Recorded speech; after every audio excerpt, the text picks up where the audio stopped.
U današnjem video radu analiziram vest da je kineska vojna industrija proizvela novi protivraketni sistem HQ-29, moćniji od već predstavljenog HQ-19.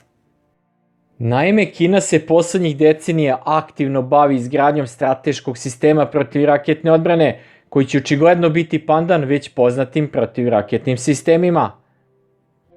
U njegovom sastavu se razvijaju i usvajaju za upotrebu protivvazduhoplovne rakete za raketne sisteme sa različitim taktičko-tehničkim karakteristikama. Jedna od ključnih komponenti takvog sistema trebao bi da bude protivvazduhoplovni i protivraketni sistem HQ-29. Prema nekim izveštajima, takvi sistemi već ulaze u upotrebu kineske narodno-oslobodilačke armije. Snimci na društvenim mrežama na kojima se vidi novi kineski balistički raketni sistem HQ-29 u pokretu pokrenuli su spekulacije da bi mogao da debituje na vojnoj paradi u Pekingu u septembru ove godine. Ovaj raketni sistem još uvijek nije zvanično prikazan u javnosti, ali se veruje da je napredniji od poznatih kineskih protivraketnih štitova, uključujući HQ-19 koji je upoređen sa američkim sistemom za odbranu na velikim visinama THAAD. Prema stranim podacima, Kina je počela da stvara višekomponentni ešalonirani sistem protivraketne odbrane početkom 2000-ih. Gotovo istovremeno pokrenuli su razvoj nekoliko perspektivnih sistema protivvazduhoplovne odbrane, na osnovu kojih su u budućnosti želeli da izgrade različite PVO i PRO ešalone. Tako je 2003. godine počeo rad na sistemu protivvazduhoplovne odbrane za presretanje balističkih ciljeva u silaznom delu putanje. Ovaj projekat je dobio oznaku Hongqi 29, odnosno crvena zastava 29 ili skraćeno HQ-29. Ovaj raketni sistem u korišćenju ima nekoliko novih taktičko-tehničkih rešenja i tehnologija sposobnih da povećaju tehničke karakteristike i borbenu efikasnost. Jedna od inovacija projekta je bio sistem za kontrolu kursa i nagiba rakete zasnovan na velikom broju malih motora na čvrsto gorivo.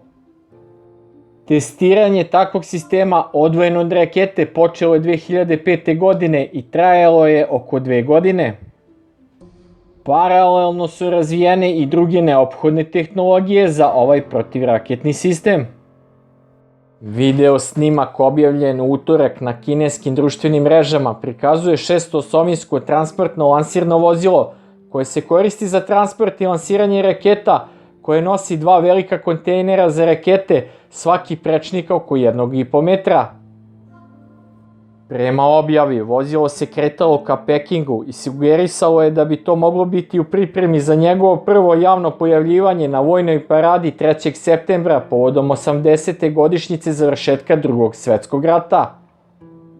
Sistem viđen na videu veoma liči na transportno lansirno vozilo primećeno na putu u martu, za koje su vojni posmatrači u to vreme spekulisali da je novi HQ-29. Snimci ekrana snimka objavljeni prošle nedelje široko su se proširili društvenim mrežama, ponovo pokrećući diskusiju o kineskom višeslonom balističkom raketnom štitu, čiji se HQ-19 smatra nedostajućim gornjim slojem.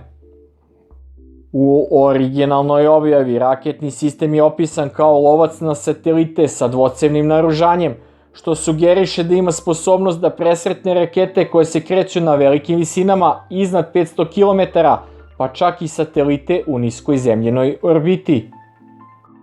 Kineske vlasti još uvijek nisu priznale postojanje HQ-29, ali vojni analitičari veruju da je u pitanju strateški presretač srednje putanje rakete, dizajniran da uništi balističke rakete kada su van zemljine atmosfere. Song Jong-ping, bivši instruktor Narodno-oslobodilačke armije, nakon analize snimka je rekao: "Verovatno je deo kineskih kapaciteta protivraketne odbrane srednje putane raketa, dizajniranih da presretnu pretnje tokom srednje faze njihove putanje leta." On je dodao i to da velika konfiguracija sa 2 kontejnera sugeriše smeštaj rakete značajne veličine, brzine i kinetičke energije, slično američkom presretaču za baze kopnene vojske i ruskom sistemu Nudol.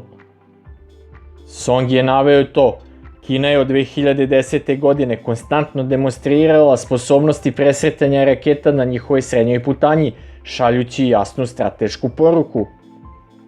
Rekao je da sposobnosti nisu samo za presretanje raketa, već za izgradnju kredibilnog odvraćanja u eri kojem dominiraju hipersonične klizne letelice i satelitsko ratovanje. Ali nije želeo da razmatra mogućnost da bi novi sistem protivraketne odbrane mogao biti predstavljen u septembru, navodeći osetljivost pitanja. Song je dodao i to: Izraelsko-iranski sukob ističe kritičnu ulogu presretanja na sredini putanje rakete, kao i njegovu visoku cenu. Za svaku raketu koju lansira protivnik može biti potrebno više raketa presretača za njeno obaranje. Iako skupi, ovi raketni sistemi su neophodna strateška sredstva. Rekao je i to da se takvi odbrambeni sistemi koriste samo kada je nacionalna bezbednost pod neposrednom pretnjom. Kada je Izrael aktivirao svoje rakete presretače Strela 2 i Strela 3, već se nalazi u stanju nacionalne krize. Bez obzira na cenu, ovo oružje je neophodno za zaštitu vitalne infrastrukture i nacionalne teritorije. Song je takođe napomenuo da je HQ-19 koji je bio izložen na aeromitingu u Džuhaju 2022. i 2024. godine upoređivan sa američkim THAAD sistemom. Sistem HQ-19 koristi rakete poznate kao kinetička vozila za presretanje balističkih raketa srednjeg i dugog dometa u gornjim slojima atmosfere, unutar i van zemljine atmosfere. Očekuje se da će HQ-29 biti najnapredniji kineski presretač do sada.